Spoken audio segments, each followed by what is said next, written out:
Hi అండి, అందరికీ నమస్కారం అండి. చేపల పులుసు అండి. కానీ చేప పేరు ఏంటో తెలీదు. ముళ్ళు ఉండవమ్మా, చేప చాలా టేస్ట్గా ఉంటుందన్నారు. టేస్ట్ బాగుంటుంది అంటున్నారు కదా, సరే ఇవ్వండి అన్నాను. నాకైతే గోల్డ్ ఏదో ఉంటుందండి ఇది చేప పేరు, కానీ నాకు తెలీదు. కామెంట్ అయితే చేయండి ఏంటో. చూడండి చేప ముక్క ఎలా ఉందో, ఫ్రెష్గా ఉందేమో, భలేగా వచ్చిందండి కూర. చిన్న ఉల్లిపాయలు అయితే తీసుకున్నానండి చేపల కూరలోకి. బాగుంటాయండి చిన్న ఉల్లిపాయలు.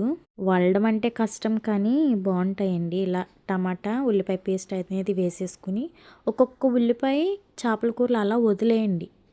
కొంచెం పేస్ట్ అనేది చేసుకుని కొన్ని కొన్ని ఉల్లిపాయలు ఒలిచేసుకుని అలాగే వేసేస్తే చేపల కూరలకు చాలా బాగుంటుందండి. చిన్న ఉల్లిపాయలు సాల్ట్ అనేది వేసుకుని పచ్చివాసన పోయేంత వరకు వేయించేసుకోండి. కళ్ళల్లోకి తగులుతుంది ఆ ఉల్లిపాయ ఘాటు. మసాలా పౌడర్ అనేది వేసేసుకొని ఒకసారి అయితే కలిపేసుకోండి.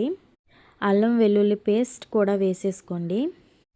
అమ్మేవాళ్ళు భలే అమ్ముతారు కదండి చేపలు. నిజంగా వాళ్ళ మాటలకే మనం సగం కొనేసుకుంటామేమో అనుకుంటున్నాను. చిన్న పిల్లలకి పెట్టి నువ్వు బయటికి వెళ్ళిపో అమ్మా, వెంటనే తినేస్తారు. అమ్మ నేను తినేసాను, ముళ్ళు ఏమీ ఉండదు అనేసి అంటున్నారండి అతను. నాకు భలేగా నవ్వొచ్చింది. కారం కూడా వేసేసుకొని చిక్కటి చింతపండు పులుసు వేసేసుకోండి. ఈ ముక్కల్ని వేసేసుకొని పులుసు అనేది బాగా మరగనిచ్చిన తర్వాత కాస్త కొత్తిమీర కాడలను కూడా వేసేసుకుని, ఇలాంటి చేపల కూరలు పొద్దుటే ఎంతమంది తింటారో నాకు కామెంట్ చెయ్యండి. సద్దన్నంలో చేపల కూరలు ఎంతమంది తింటారో కామెంట్ చెయ్యండి. అందులో పచ్చిమిరకాయలు తీసుకొని తింటుంటే ఉంటుంది కదండి, భలేగా ఉంటుంది.